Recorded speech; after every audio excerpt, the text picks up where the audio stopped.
ప్రార్థన చేసుకుని లెక్కలోని 23వ వర్షంలో ప్రారంభించుకుందాం. ప్రభునందు ప్రియులారా, ఏర్పాటు చేసిన ప్రియ వందనాలు. 23వ వర్షంలో చేసిన కుటుంబాన్ని బట్టి చెల్లిస్తున్నాను. ఏర్పాటు చేసిన ప్రార్థనతో 23వ కూడికలో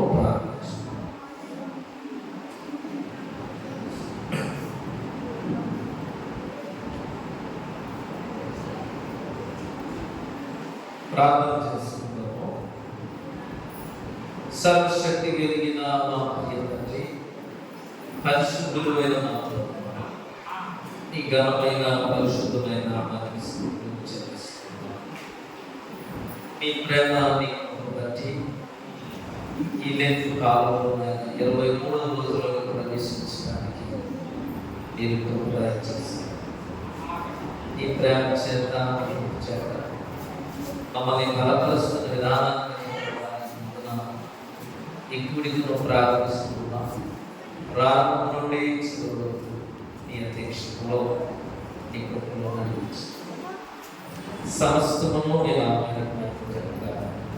నీ నామానికి కూడి వచ్చిన ప్రతి బిడ్డకు కూడికి ఏర్పాటు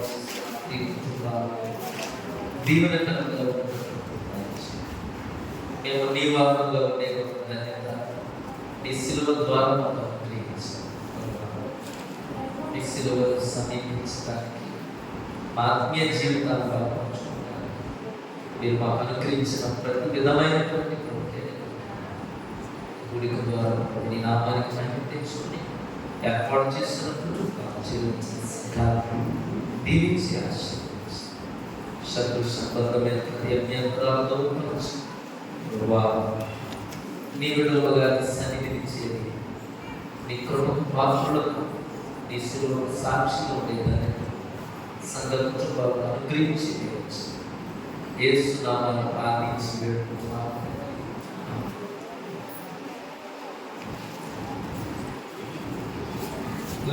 పాఠం 22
లెక్క పాఠం 22వ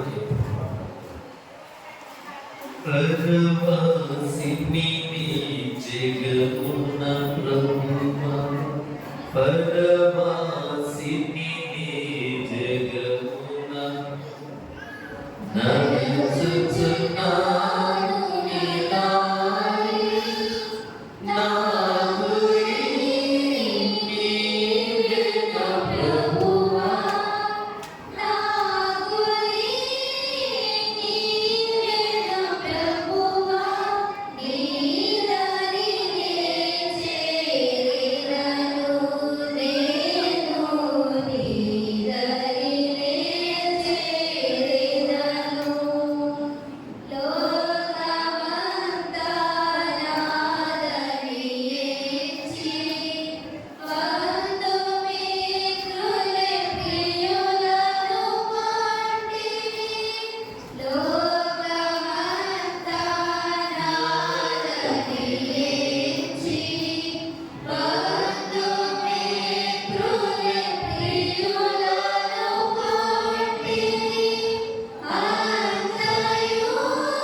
సిలువే నాశన నాయే మూలా నీ సిలువే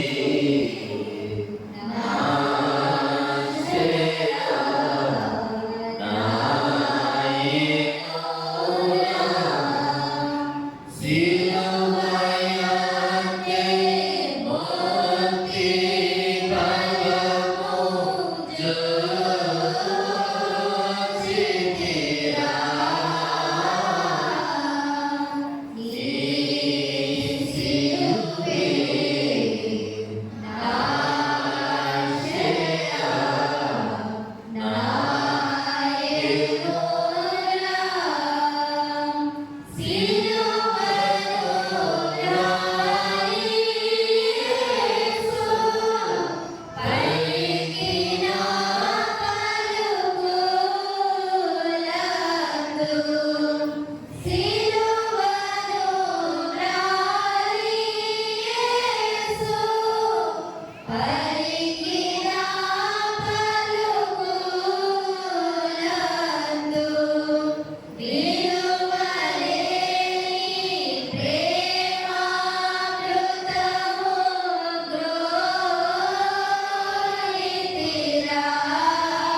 ప్రభువా మమ్మల్ని కనికరించుము. క్రీస్తు మమ్మల్ని కనికరించుము. ప్రభువా మమ్మల్ని కనికరించుము. మనమందరం కలిసి విశ్వాస ప్రమాణం భూమి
కీర్తన గ్రంథం నుండి 32వ తన అతిథులకు పరిహారం పొందినవాడు, తన పాపములకు ప్రాయశ్చిత్తం పొందినవాడు.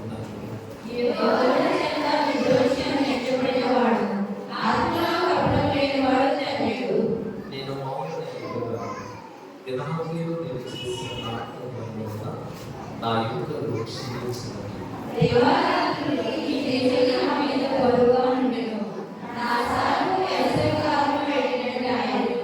నా దోషములను నా పాపములను యెహోవా సన్నిధిని నాకు పొందుతున్నాను. నీవు నా పాప దోషమును పరిహరించుకున్నావు.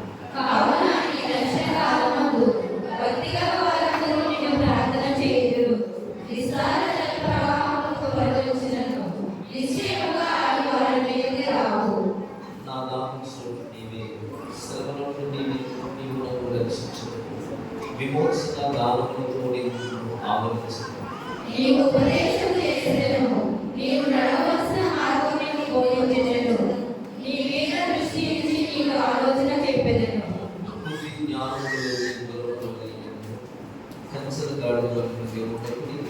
అవి నీ దగ్గరకు తేవనున్నట్టు వాటితో బాధపడే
లెన్స్లోని 23వ అంశంగా భాగాలలో మరి కూలికి ఏర్పాటు చేసిన భాగంలో నుండి మరి లేఖన భాగాలు చదువుతూ కూడా మరి మనం చేస్తున్నాము. మొదటిగా అపోస్తలుల కార్యముల గ్రంథము 1వ అధ్యాయము 18 నుండి 20 వరకు. అపోస్తలుల కార్యముల గ్రంథము 1వ అధ్యాయము 18 నుండి 20 వరకు.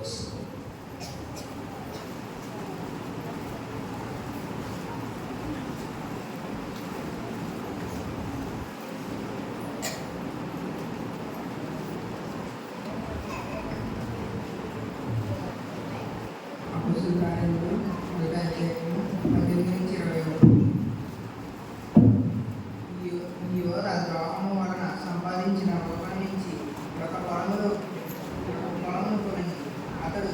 దూరంగా పడిన ఇంటికి బట్టలైనందున అతను ఎగరనేవి బయటకు వచ్చాను. ఈ సంగతి యెరూషలేములో కాపురమున్న వారందరికీ తెలియవచ్చెను కనుక వారి భాషలో ఆ పదము అత్యంతము అనబడి ఉన్నది. దానికి రక్తభూమి అనే అర్థము. ఇందులో ప్రమాణముగా అతని ఇల్లు పాడైపోవును గాక, దానిలో ఎవడను కాపురముండక పోవును గాక, అతని ఉద్యోగము వేరొకరు తీసుకున్న గాక. స్వార్థ వాక్యము మత్తయి స్వార్థ 27వ అధ్యాయము 3వ వచనం నుండి 10వ వచనం. మత్తయి స్వార్థ 27వ అధ్యాయము 3వ వచనం నుండి 10వ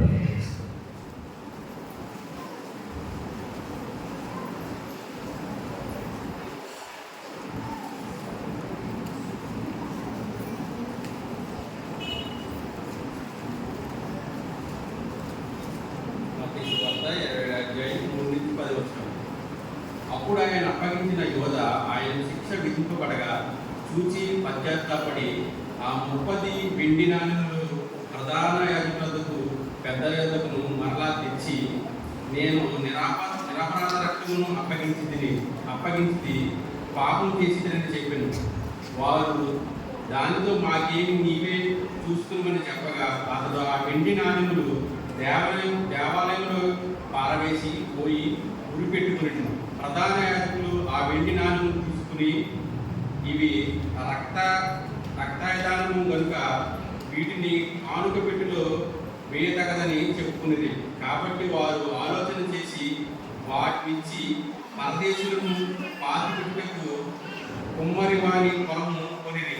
అందువలన నేటి వరకు ఆ పొలము రక్తపు పొలమనబడుతున్నది. అప్పుడు విలువ కట్టబడిన అనగా ఇశ్రాయేలులో కొందరు విలువ కట్టిన వానిని క్రయధనమైన 30 వెండి నాణెములు తీసుకుని, ప్రభువు నాకు నియమించిన ప్రకారము వాటిని కుమ్మరి వారి పొలమును కొంచిరి అని ప్రవక్త అయిన ఇర్మియా ద్వారా చెప్పబడిన మాట నెరవేరింది. వాక్యంలో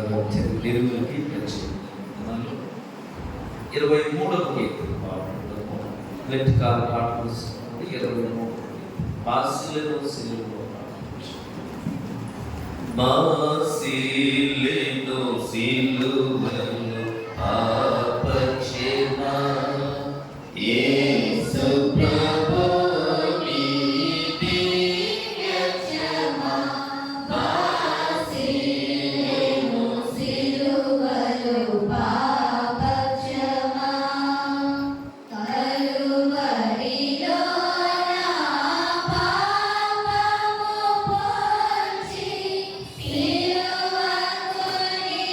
Thank you.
తండ్రి అయిన దేవుడి నుండి ప్రభువైన యేసుక్రీస్తు కృపయు సమాధానం కలుగునా దయచేసి క్రీస్తునందు ప్రియులారా, నా ప్రభువును రక్షకుడైన యేసుక్రీస్తు పరిశుద్ధ నామములో చేరివచ్చిన మీ అందరికీ కూడా నా ప్రియమైన వందనాలు. దేవుడు మిమ్మల్ని మీ కుటుంబంలో దీవించుకున్నాక అది దేవుడి మహాత్మను బట్టి లెట్లోని 23వ సెలవు జ్ఞాపకుడికి మనం చేరుతున్నాం. ఇది ధన్యతను అనుగ్రహించిన దేవుని బట్టి దేవునికి స్తుతులు చెల్లిస్తున్నాము. ఏర్పాటు చేసిన ప్రియ కుటుంబాలకు నా ప్రత్యేకమైన వందనాలు. దేవుడు ఆ కుటుంబాలను దీవించుకున్నాక అది ఈ రోజున 23వ సెలవు జ్ఞాపకుడికి ఏర్పాటు చేస్తున్నాము. కలిగింది జోసెఫ్ రాజు, మేరీ గారి కుటుంబము, కలిగింది రాజు కుమారి గారు, కలిగింది సర్వమాను నిర్మల కుమారి గారు, కలిగింది భాస్కరరావు గారి కుమారి గారు, కలిగింది జోసెఫ్ రాజు, దివ్య రాజు కుమారి గారు, కలిగింది రత్నబాబు తెరిసా గారు, కలిగింది మణి గారు, కలిగింది సామ్యేలు బేరీ గారు, కలిగింది జాన్ బాబు గారు, కలిగింది జయరాజు క్లేర బాబు గారు, కలిగింది నతానియల్ గారు, కలిగింది సుందరం క్రాంతి గారు, కలిగింది సత్యవతి గారి కుటుంబము, కలిగింది విజయరాజు ప్రశాంతి గారి కుటుంబము, కలిగింది యేసురాం ఎప్సిలా గారి కుటుంబము, కలిగింది యోహాన్ సుజాత గారు, కలిగింది హ్యాపీ ఎస్టేల్ గారు, కలిగింది రత్నరాజు మాధురి గారి కుటుంబము, కలిగింది వరప్రసాద్ గారు. ఈ కుటుంబాల ద్వారా 23వ సెలవు ధ్యానం ఏర్పాటు చేసిన ప్రతి కుటుంబాలను దేవుడు దీవించుగాక. ప్రభునందు ప్రియులారా, 23వ సెలవు ధ్యాన ప్రయాణంలో ఇటు రీతిగా ప్రభు మనల్ని నడిపిస్తున్న విధానాన్ని బట్టి దేవుని స్తుతులు చెల్లిస్తున్నాము. ఈ గ్రామంలో స్థానిక సంఘటనలు ఒక మాణిక్యరావు గారి యొక్క కుటుంబీకులు ప్రభునందు నిద్రించిన బాధలకు విషయాలు ప్రార్థన చేస్తున్నాం. కలవచ్చండి. కృప కలిగిన మా తండ్రి, పరిశుద్ధులు మేము అన్ని వారు ఆయన ఈ సన్నిధిని మాకు ఇస్తున్నారు. నీ ప్రియబిడ్డలు దుఃఖంలో ఉన్నాడు, ఎడబాటు ప్రభు మరణం వారిని తీసుకుని వేదన గురించి ఈ పాద సన్నిధిలో కుటుంబంలో ప్రార్థిస్తున్నాం. ఒక నీ గొప్ప ప్రేమ చేత ఆదరించి బలపరిచి జరగవలసిన కార్యక్రమాన్ని చేస్తున్నామని ప్రార్థించి వేడుకుంటున్నాం.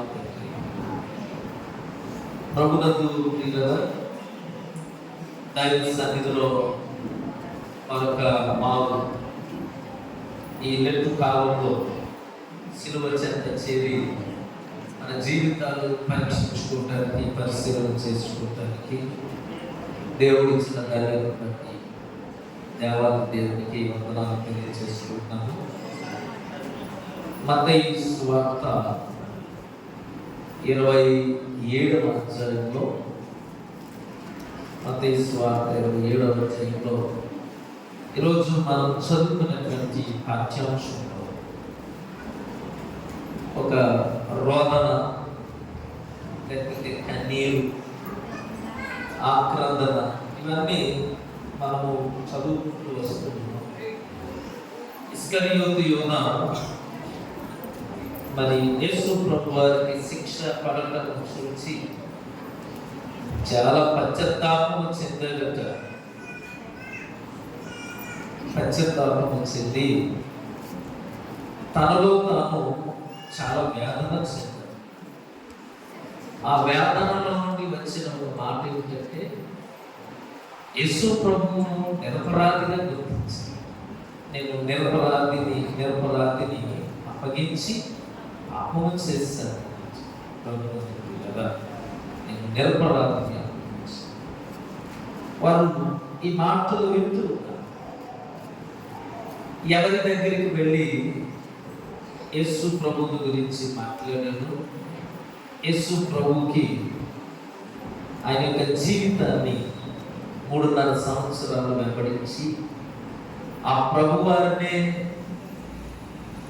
ప్రధాన యాజకులకు అమ్మేసినటువంటి ఇస్కరియోతు హృదయము, తర్వాత యేసు ప్రభు అప్పగించబడినప్పుడు యేసు ప్రభుని చూసిన హృదయం, ఈ రెండింటి మధ్యన జరిగినటువంటి సంఘర్షణ, ఆ సంఘర్షణలో వచ్చినటువంటి మరి దుఃఖమును అధిగమించలేకపోయింది.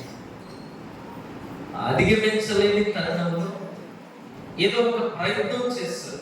నేను నిరపరాధిని, నీతిమంతుని మరి అప్పగించి, నీతిమంతుని రక్తము అప్పగించి పాపము చేశానని గుర్తించి ఈ పాపము నుండి తప్పించుకునే ప్రయత్నం,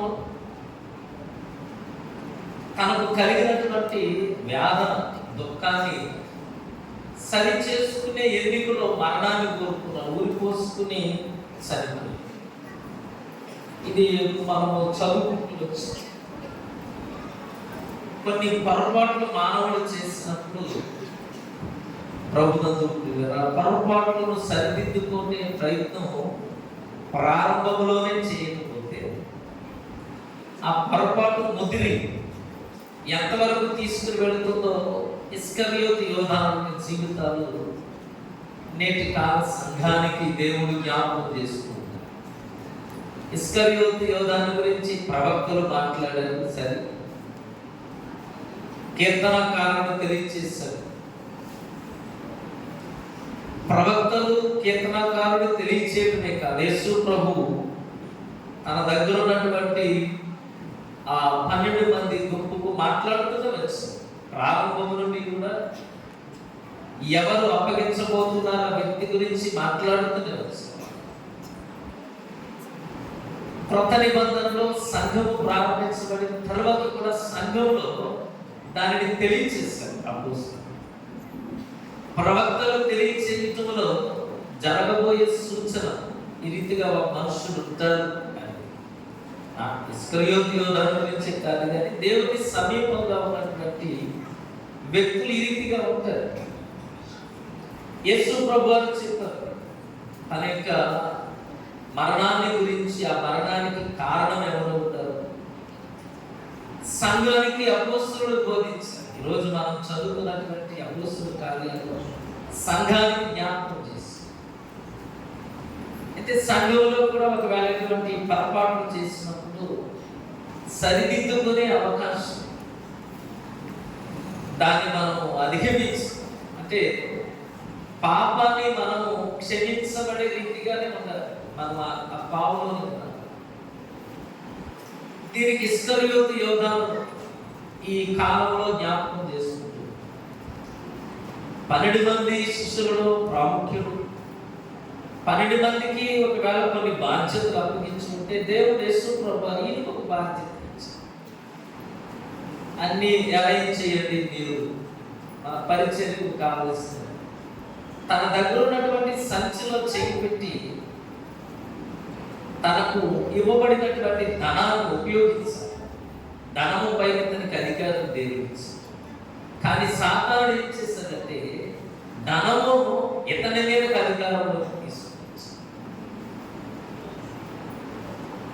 ధనము మీద అధికారం దేవుడు ఇచ్చాడు, కానీ ధనము మీద అధికారాన్ని పోగొట్టుకుని ధనాన్ని తనకు అధికారంగా చేసుకుని దానికి లోబడి పాపము ఒక ఇసుక రేణువు అంతా ప్రారంభిస్తుంది. ఆ పాపము మన ముందు ఎలాగా అయిపోతుంది అంటే మనము దాటలేని పండగ. ఏ పాపమైనా డబ్బు ఒకటే కాదు కానీ ఏ పాపమైనా ప్రారంభంలో సరదాగా ప్రారంభిస్తారు, చివరికి దాన్ని ఎలా తీసుకుని వస్తారంటే వారి వల్ల కాదు. అది పాపమని తెలిసి పశ్చాత్తాపడే స్థితికి వచ్చే సమయాలు. ఒకవేళ యేసు ప్రభుతో కలిసినటువంటి జీవితంలో ఇస్కరియోతు దేవుడు చాలా ఉపమానాలు మాట్లాడారు. సంగతులను చూపించి ఉన్నతమైన బోధ కూడా చేశారు. ఉపమానం ఏం చెప్పాడు? తనని దూషించి వెళ్ళిపోయినటువంటి కుమారుడు, తనపోయిన కుమారుడు తిరిగి వస్తే దేవుడు ఏం చేస్తున్నాడు అని చెప్పడానికి ఉపమానంలో వాడు ఇంకా దూరముగానే ఉండగానే వెళ్ళి చెల్లించి అప్పుగా చేర్చుకునేవాడు తండ్రి. అయితే ఆ తండ్రి ప్రేమ ఎటువంటిదంటే క్షమించమని అడగటానికి వచ్చినప్పుడు ఎదురు వచ్చి క్షమించేది. మరొక కార్యాన్ని చూపించి ఒక పాపాత్మురాలు పట్టబడుతుంది, మరణానికి అప్పగించింది. ప్రభు ఆ తల్లితో మాట్లాడుతున్నాడు, అమ్మా నేను నిన్ను శిక్షించను, నేను నిన్ను శిక్షించను, ఇక ఏ పాపమో చేయకుదని చెప్పి క్షమాపణ వచ్చింది. ఒక ఉపమానం చెప్పాడు, ఒక సంఘటన చూపించాడు, ఒక ప్రబోధన చేశాడు. అయినా ఎన్ని మార్లు క్షమించమంటావు నన్ను? ధర్మశాస్త్రం ప్రకారం 7 మార్లు అడిగితే కాదు, 77 మార్లు క్షమించు. దేవుడు ఏది బోధించాడో దానికి కట్టుబడి యేసు ప్రభు బోధ, యేసు ప్రభు జీవితం ఒకటే. మనము రెండింటినీ విడిగా చూడలేదు. ఆయన ఏది బోధించాడో దాని ప్రకారం వారు ముందు జీవించారు. అయితే ప్రభువునకు కదా చాలా మంది తమ పొరపాట్ల విషయమై ఏడుస్తూ ఉంటారు, అయ్యో నేను ఈ పాపం చేశాను. బైబిల్ అటువంటి వ్యక్తులందరినీ ఒక బయటకు తీసుకుని వచ్చి అబ్రహాము ఏడ్చాడు, లేకపోతే లోతు ఏడ్చాడు, దావీదు ఇలాగా మనము వ్యక్తులను చూపించుకుంటూ వారి ఏడుపును మనము చూస్తాం. అలాగే యేసు ప్రభువారు కూడా కన్నీరు కార్చారు. ప్రతి కన్నీరుకు కూడా చాలా ప్రాముఖ్యత ఉంది. చాలా దేవుడు దానిని దృష్టికి చూపిస్తారు. అయితే కన్నీరు విడిచటలో వ్యక్తుల యొక్క ఆంతర్యం ఏమిటో చాలా మందికి తెలియదు. కన్నీరు విడిచటలో ఆ వ్యక్తి హృదయంలో జరిగిన సంఘర్షణ ఏమిటో. కొంతమంది ఏడుస్తారు, ఉత్తినే కన్నీళ్ళు వస్తారు, కావలసినట్టుగా నటించడానికి కూడా ఏడుస్తారు. మనసులో ఏదో ఒక బాధను జ్ఞాపకం చేసుకుంటారు. కొంతమంది కొన్ని పరిస్థితులు చూడగానే తప్పులేక వారి మెత్తని స్వభావంలో ఏడుస్తున్నారు. కానీ ఒక కష్టాన్ని చెప్పగానే కొంతమంది హృదయాలు చాలా కఠినంగా ఉంటాయి. మీరు ఎన్ని చెప్పండి, వాళ్ళు నిశ్చయించుకున్న మాటకు కట్టుబడి ఎదుటి వారిని ఏమాత్రం అర్థం చేసుకోలేనటువంటి రాతి స్వభావం. కొంతమంది ఏడుస్తూ ఉంటే కొంతమందికి నవ్వుస్తుంది. అంటే ఎదుటి వారిని బాధను అర్థం చేసుకోలేదు. ప్రభునందు లేదా బైబిల్ గ్రంథంలో చాలా మంది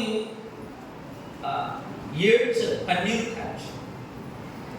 అందులో ఒక స్త్రీ గురించి మనకు బాగా తెలుసు. ఆమె ఏడుపు ఎటువంటిదో భూమి మీద ఆ తల్లి మాత్రమే అలాగే ఏడ్చిందా అనేటట్టుగా ఆమె ఆగదు. తన కుమారుడు దప్పిక చేత చనిపోవడానికి సిద్ధంగా ఉంటుంది. ఎడారిలో నీరు లేచుకుంటా. తల్లి కుమారుల యొక్క బంధం ఎటువంటిదంటే, కుమారుడు పసి ప్రాయంలో ఉన్నాడు. కుమారుడు ఏడుపున తల్లి చూసుకుంటాడు. పిల్లలు పుట్టని సమయం వరకు నాకు కూడా అర్థం కాలేదు. పిల్లలు ఏడుస్తుంటే తల్లిదండ్రులు బాధేది. పిల్లలు పుట్టిన తర్వాత కళ్ళ ముందు పిల్లలు ఏడుస్తుంటే తల్లిదండ్రులు బాధేది. అప్పుడు నాకు వాళ్ళకి ఏది జరిగినా మన హృదయం చలించుకుంది.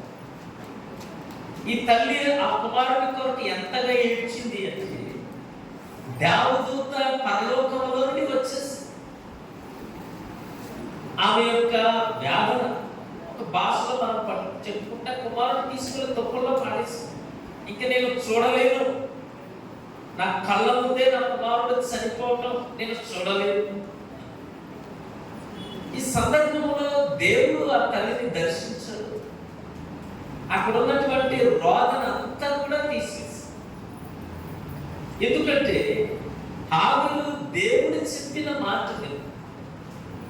ఒకసారి ఇంట్లో నుండి వెళ్ళిపోతూ ఉంటే ఆమెకు ఎదురుపడి ఎక్కడికి వెళుతున్నావు అని అడిగింది. ఇలాగా సారా దగ్గర ఇంటికాడ నుంచి వెళ్ళిపోతున్నాం, ఎక్కడికి వెళుతున్నావు అంటే తెలియదు నాకు. అయితే దేవుడు చెప్తాడు తిరిగి అక్కడే ఉండు. తిరిగి వెళ్ళిపోయింది, దేవుడు మాట వెళ్తే అక్కడే ఉంది. తరువాత కొన్ని పరిస్థితులు బట్టి ఆ ఇంట్లో బయటకు వచ్చేసి కుమారుడు ఆ ఎనహరిలో దేవుడికి విధేయత చూపించిన తల్లి ఏడుస్తూ ఉంది. దేవుడి ప్రత్యక్ష ఆ రోదన స్థానాన్ని దేవుడు సంతోషంగా వచ్చేసాడు. ఎంత సంతోషంగా మార్చారు. ఒకవేళ భక్తులు చెప్తున్నటువంటి ఒక మాట, హాగరు చేసినటువంటి ఆ కన్నీటి ప్రార్థన దేవుడు ఆ తల్లిని ఆ బిడ్డలను ఆశీర్వదించాడు. ఎనాలలో ఎలాగైతే నీళ్లు పొందుతూ వచ్చాయి, ఇంకా ఆ భూమిలో నుండి వచ్చే దానిని బట్టి నీవు ఆశీర్వదించబడిన దేవుడి ఇచ్చాడు.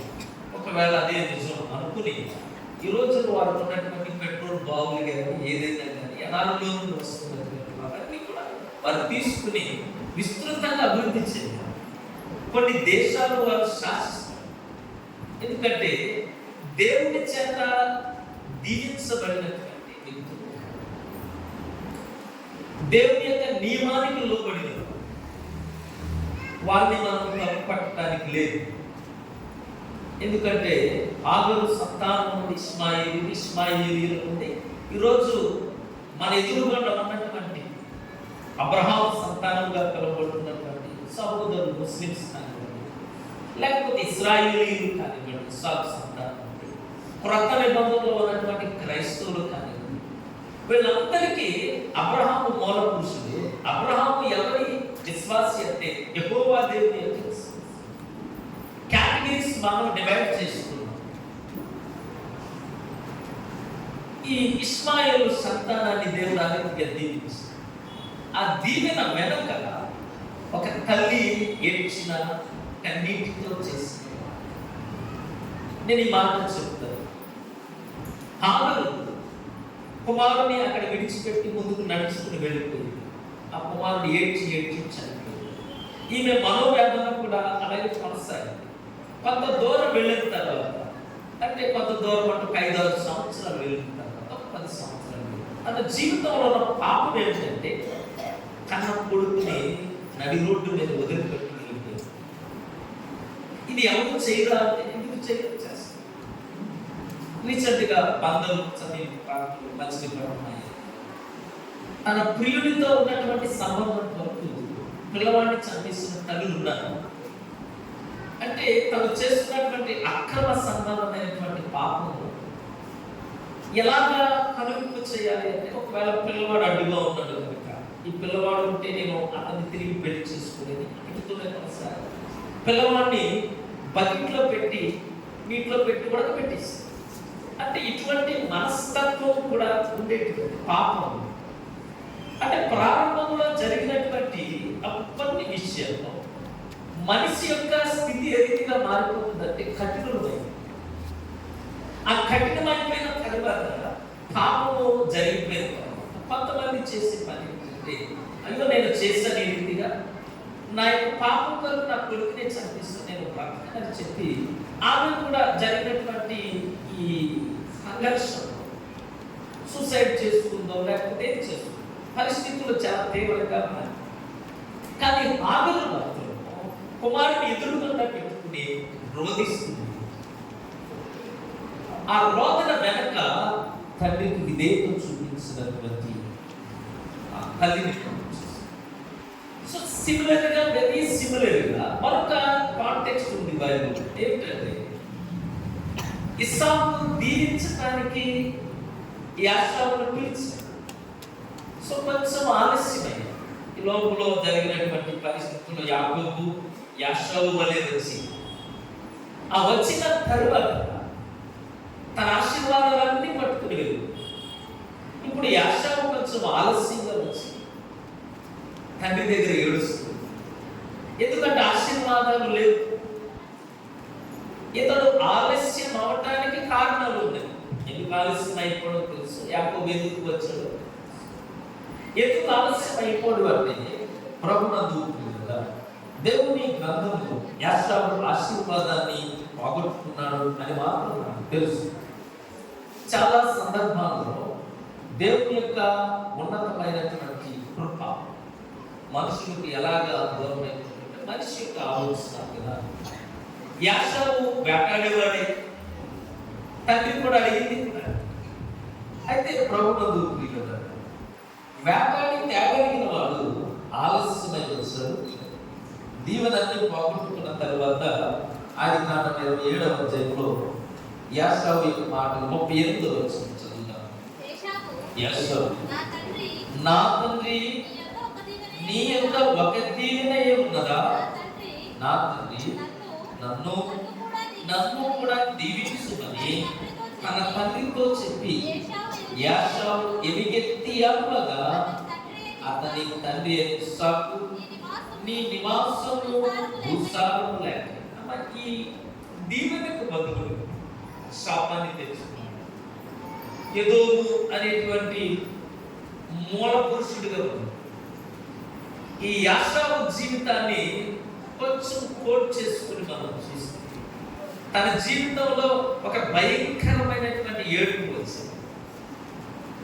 కారణము యాకోబు ఆశీర్వాదం తీసుకుని వెళ్ళిపోయాడు అనే దానికంటే అతడు ఆలస్యముగా వచ్చాడు అనే సత్యాన్ని మాత్రం మనం జ్ఞాపకం చేసుకుందాం. ఎందుకు ఆలస్యంగా వచ్చాడు అని అడిగితే రెక్కము గారు దానికి సమాధానం స్పష్టంగా చెప్తారు. ఎందుకంటే యాషావు యొక్క భార్య, వారి వలన కుటుంబానికి మనోవేదన. కుటుంబంలో ఇస్సాకు కోడలుగా, రెక్కమ్మ గారికి కోడలుగా వచ్చింది.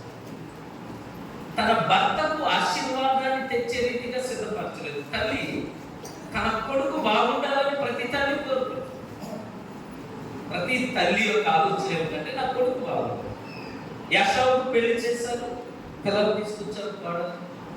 మరి యాషావుని ఎందుకు ఆశీర్వాదం పొందుకునే రీతిగా ఆ తల్లి కోరుకునేదంటే యాషావు యొక్క భార్యలు పొద్దున్నే లేచి రీల్స్ వస్తున్నారు.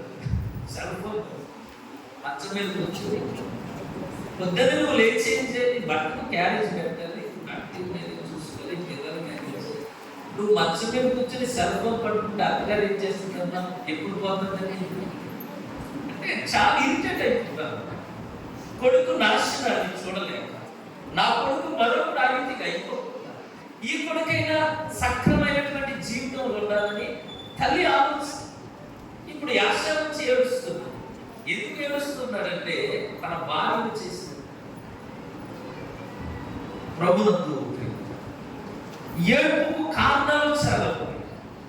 ఆ ఏడుపుకు పరిష్కారం దేవుడు, ఆగడు ఏడుపుకు పరిష్కారం దేవుడు ఇచ్చాడు. కానీ యాషావు యొక్క కన్నీటికి ఎలుగెత్తి ఏడ్చాడట. దీవెనకు బదులుగా సారం లేని భూమిలో బ్రతుకుతుంది. ఈ మాటలు మనం వింటూ ఉన్నప్పుడు మన కన్నీళ్లకు కొన్ని కారణాలు ఖచ్చితంగా ఉంటాయి. కన్నీటికి కనుక అతడు దేవుడిని అమ్మేసుకునే రీతిగా వచ్చేసి దేవుని అమ్మేసుకోవటం తన దగ్గరకు వచ్చే ధనాన్ని స్వీకరించి ప్రారంభంలో 10 రూపాయలతో ప్రారంభించాడు. అది 30 వెండి నాణాలు వరకు. అయ్యో నేను నీతిమంతుడిని, లేకపోతే నేను 3.5 సంవత్సరాలు ఆయనతో తిరిగాను, ఆయన ఎన్నో అద్భుతాలు చేశాడు, ఆయన పరిచర్యలో నేను ఉన్నాను. ఈయనని ఈ రీతిగా అమ్మేయడంలో ఆ పాపం యొక్క స్థితి ఏమిటో గమనించుకోలేని స్థితిలోనికి ఆ గమనించుకోలేని స్థితిలో చాలా కన్నీరు కాచి ప్రభునందు ప్రియులకు కొన్ని విషయాలు ఈ రాత్రికాల సమయంలో మనం జ్ఞాపకం చేసుకుంటే, ఇస్కరియోతు యూదా చనిపోయిన తర్వాత ఒకవేళ యేసు ప్రభు ఎదురుకుండా నిలబడి తను ఏ రీతిగా ఉండేదో ఒకవేళ మనం జనరల్గా ఆలోచన చేసుకుంటే, అతడు చనిపోయి ఒకవేళ ధనవంతుడు లాజరు చూసినట్టుగా, ఒకవేళ ఈ వ్యక్తి కూడా చనిపోయిన తర్వాత యేసు ప్రభువును చూసి తన యొక్క వేదన ఎలా ఉంటుందో అటువంటి వేదన భూమి మీదే అతను అనుభవించి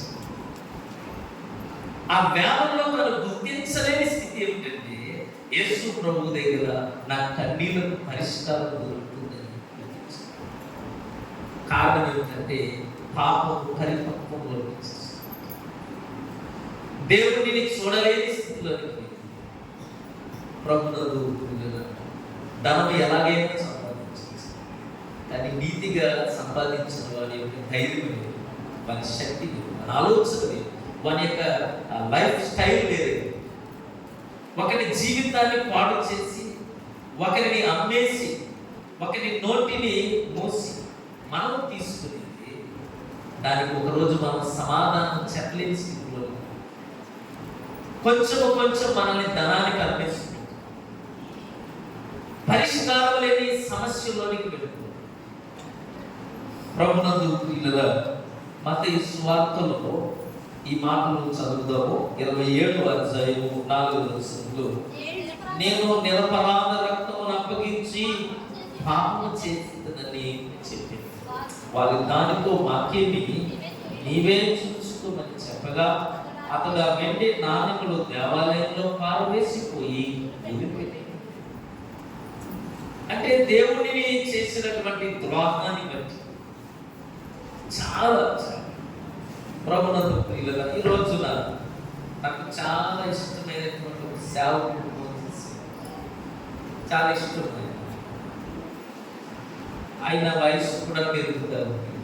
ఫోన్ చేసి ఆయన అంటారు, పాస్టర్ గారు, నేను ఆయన దగ్గరే చదువుతున్నాను, అయ్యో పాస్టర్ గారు మిమ్మల్ని నేను ఎప్పుడైనా బాధ పెట్టుకున్నాను?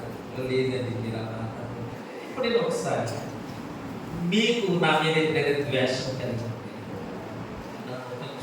క్షమించండి, నేను పెద్దవాడిని తండ్రులు అనుకోండి కదా, నీకు క్షమించమని అడగరు, కానీ ఒకవేళ నిన్ను బాధ పెట్టుకుంటే నీకేం కావచ్చు, నిన్ను నేను ప్రేమిస్తున్నాను, ఎందుకంటే మీరు ఎంతగా ఇలా మాట్లాడుతుంటే.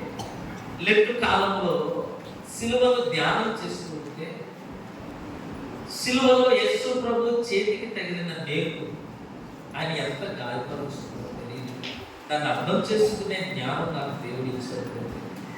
కానీ సిలువ దగ్గర నా హృదయాన్ని సరిచేసుకుంటూ నేను ఎవరినైనా బాధ పెట్టాను, ఎవరైనా దుఃఖానికి కారణమైనా వారితో శత్రుత్వం లేకుండా, వారితో ఎటువంటి స్థితి లేకుండా వారిని ప్రేమించి బిడ్డగానే నేను ఈ లోకాన్ని విడిస్తాను. సిలువ కమ్మి నా హృదయాన్ని తాకినప్పుడు నా దగ్గర ఉన్నటువంటి ఆత్మీయులందరికీ ఫోన్ చేసి అడుగుతున్నాను, ఒకవేళ ఏదైనా విషయంలో పెట్టుకుంటే నన్ను క్షమించు. ఈ మనసు ఇస్కరియోతు యోధకు రాలేదు.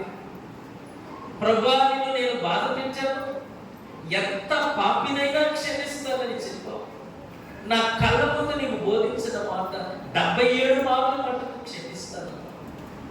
లేకపోతే పాపంలో పట్టబడిన, ఆ వ్యభిచారంలో పట్టబడిన స్త్రీని క్షమించావు. నీవు చెప్పిన ఉపమానం ఏంటి? తను పశ్చాత్తాపడి నీ ఇంటికి వస్తుంటే ఎదురు వెళ్ళి క్షమించావు. నన్ను కూడా రీతిగా క్షమించగలదు అనేటువంటి మనస్సు ఇస్కరియోతు యోధ దేవుడి దగ్గరికి వచ్చి తన ముఖాన్ని చూపించాడు. ప్రభువును ఈ మాట మీకు జ్ఞాపకం చేసుకుంటున్నారు. ఎంత పాపినైనా దేవుడు క్షమిస్తాడు. ఎంత పాపినైనా ఇస్కరియోతు యోధ వలె ఒకవేళ కొన్ని విషయాల్లో మనం ఎవరికైనా అన్యాయంగా ఉన్నామేమో, ఎవరి జీవితాలనైనా షాక్ పెట్టమేమో, ఎవరి దుఃఖానికైనా కారణం, ఎవరినైనా వారి యొక్క ఆశీర్వాదాలను పోగొట్టారు. ఇంకా ప్రభువును ఎవరిదైనా మనం అన్యాయంగా తీసుకున్నాం, ధర్మశాస్త్రంలో వారు చెప్తారు, ఆ వెండి నాణ్యాలు తీసుకుని వస్తే వారు అంటూ ఉన్నారు, ఇది దేవాలయంలోకి అర్పించుకుంటారు. వారు చాలా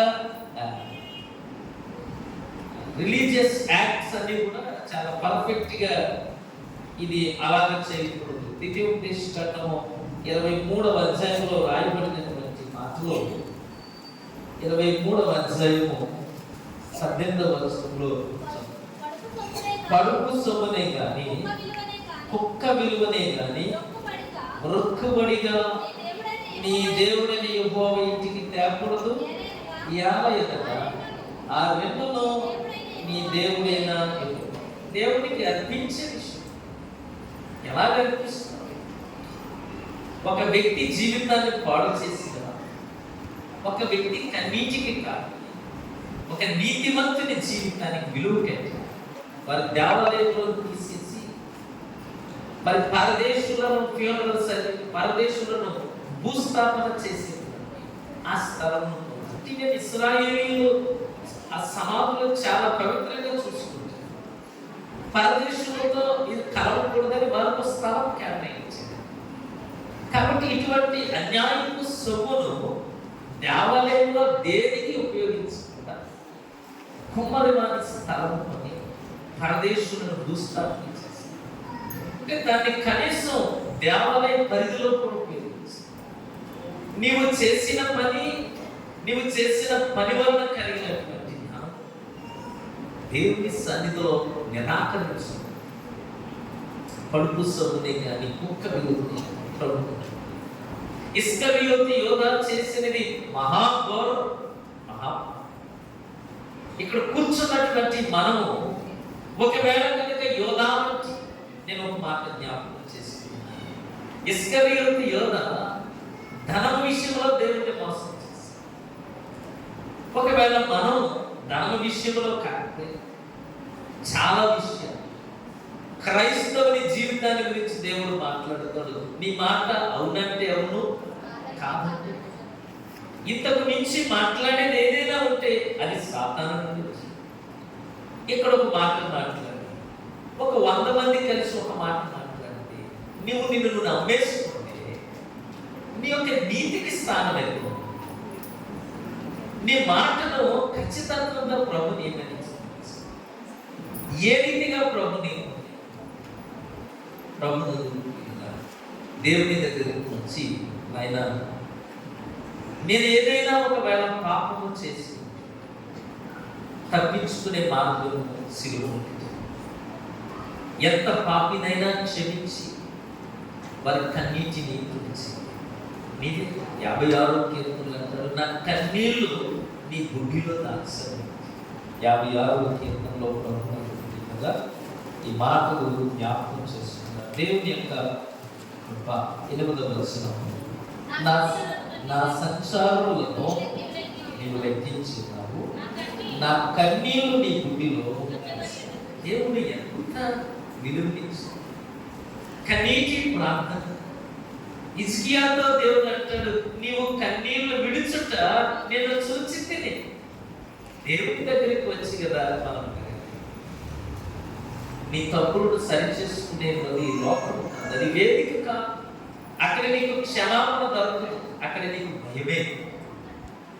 ఒకవేళ ప్రధాన యాజకులు కానీ శాస్త్రులు కానీ నీవు నీతిమంతుడు నమ్మేస్తావు కదా, ఆ నీతిమంతుడి దగ్గరికి వెళ్ళాడు క్షమాపణ అని వాళ్ళకి చెప్పరు. అది లోకం ఎప్పుడు కూడా భయపడు పాపాన్ని నీకు చూపించి ఆందోళనకు గురి చేసి అవసరమైతే నీవు ప్రాణం తీసుకునే స్థితిలో అమ్మాయి ఒక మాట జ్ఞాపకం చేసుకున్నాడు. దేవుని యొక్క వాక్యం ఎవరు కన్నీళ్లు విడిచి తమ పాపముల విషయమై పశ్చాత్తాపడతారు వారికి పరిపూర్ణమైన క్షమాపణ దేవుడు. అందుకునే కదా మనం ఈ మాట జ్ఞాపకం చేసుకుంటాం. దైవ చిత్తానుసారమైన దుఃఖము నీకు శక్తి మారు మనస్సు అనుగ్రహిస్తుంది. అందుకనే 32వ కీర్తనలో ఆశీర్వాదకరమైన వ్యక్తిని గురించి కీర్తనాకారులు మాట్లాడుతున్న మాట మీకు జ్ఞాపకం చేసుకుందాం. తన అతిక్రమములకు పరిహారం నొందినవాడు, తన పాపములకు ప్రాయశ్చిత్తము నొందినవాడు, యెహోవా చేత నిర్దోషి ఎంచబడిన వాడు, ఆత్మలో దేవుడు క్షమించాడు. ప్రభుత్వం చెప్పుకుంటారా ఇస్కరియోతు యోధా ఎందుకంటే సిలువలో కుడి వైపు ఉన్నటువంటి నవ్వుతూ అంటాడు, దేవుడు నీవు నాకు ఎంత సమాధానం దేవుడు. ఇస్కరియోతు యోధా చేసిన ద్రోహముతో కూడిన జీవితాన్ని ఒకవేళ మనం అలవర్చుకుని మన జీవితంలో ఉంటే దయచేసి విడిచిపెట్టి సిలువ చెంత మనము సమాధానకరమైన జీవితం, ఎంత పాపినైనా క్షమించినప్పుడు చేయించుకుంటాం. ప్రభుత్వం నీది తీసుకుని నిన్ను పాడు చేసి దేవుడి వాక్యంలో చెప్పలేదు, అది వర్ధిల్లేదు. కానీ ప్రభు దగ్గర క్షమించడానికి ప్రభుత్వం చూపించి సమాధానం అనుభవిస్తాం. మన కళ్ళలో ఎన్నో గొడవలు, మన అభివృద్ధిని, మన ఆశీర్వాదాన్ని ఎవరు పోగొట్టేస్తున్నారంటే మన యొక్క పాపాన్ని దాచు, దాన్ని నేను ప్యాంపరింగ్ చేస్తున్నాను, దాన్ని కప్పిస్తుంది. కానీ ధన్యుడు ఎవరంటే దేవుడి చేత నిర్దోషిని ప్రభు అవకాశం ప్రతి పాపం దేవుని యొక్క కృప మన ఆరిటిగా బలపరిచి కనిపిస్తున్నాం. మనని గమనించండి, మనం మార్చిలో తీసుకుంటూ ఉన్నాం. రేపు తెల్లవారుజామున ఆరాధించుకుంటుంది 5 గంటలకు ప్రార్థనకు సిద్ధపడి ఉండాలని మనం చేస్తున్నాం.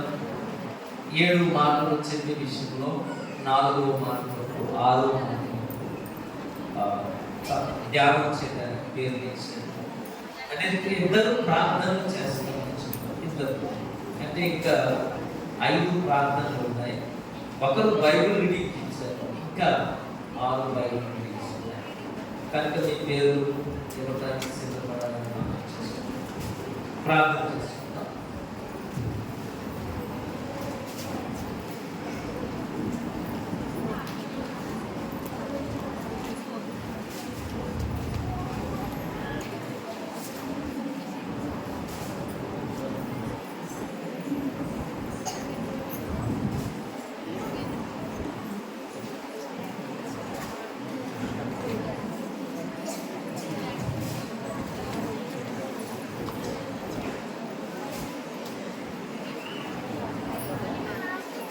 ప్రార్థన చేసుకుంటూ ప్రార్థన చేసింది.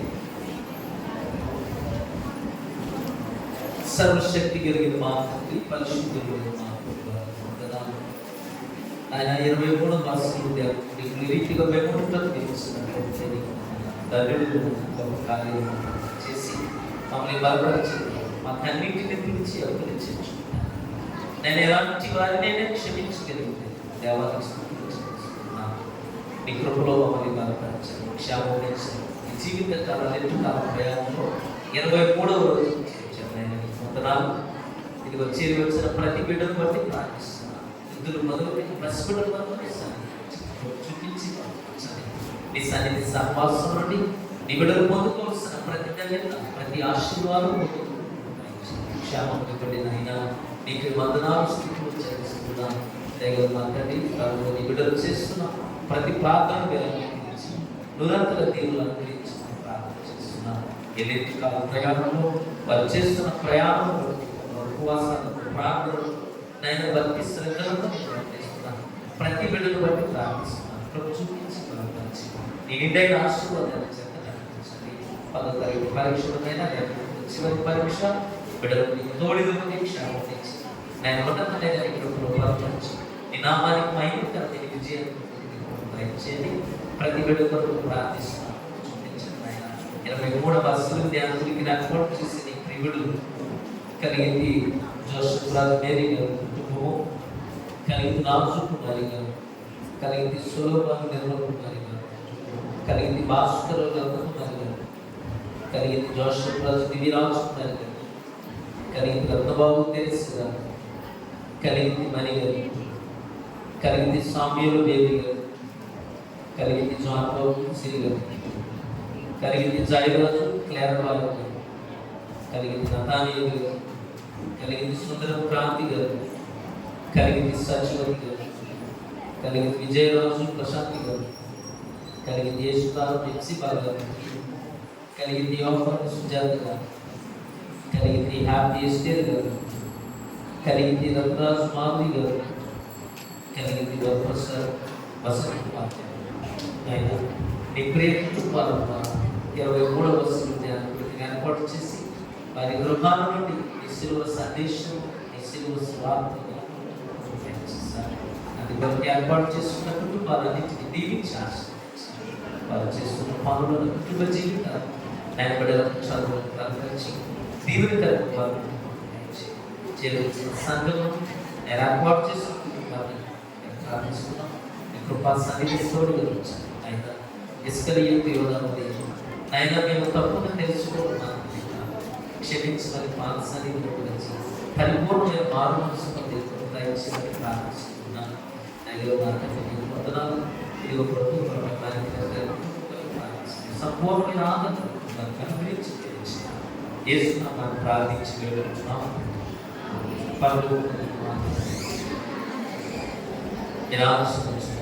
ఈ చిత్తం పనులు మంది నెరవేర్చినట్టు మీ మీద నేను పడుతున్నాను. ఆయన పాపం చేసి వారిని క్షమించిన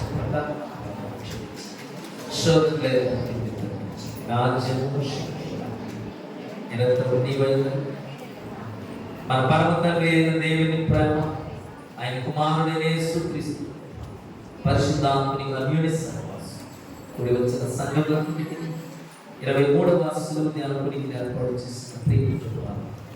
ఇచ్చ సన్నిధి సమాధాన దీనులతో తోడై ఉండుగా.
రేపు తెల్లవారుజామున ఉదయకాల ప్రారంభం జరుగుతుంది. దానిలో మనం చూసినంత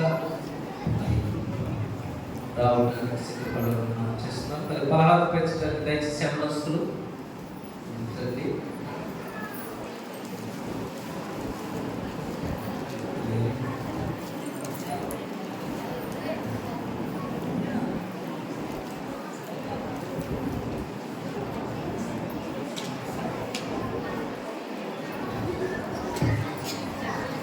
ఇలా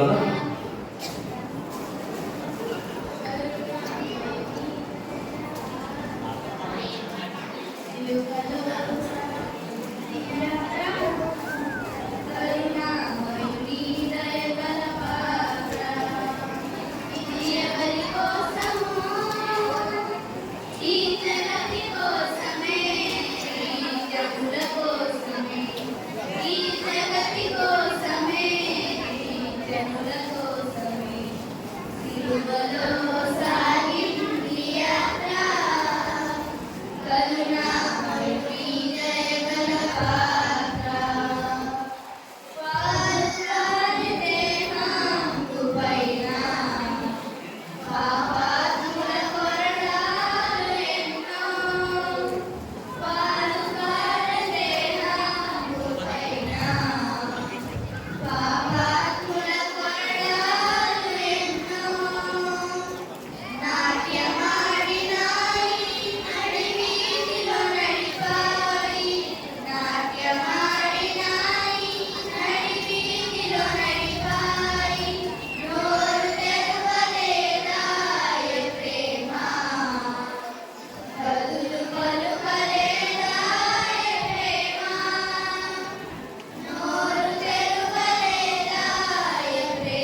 మా అందరికీ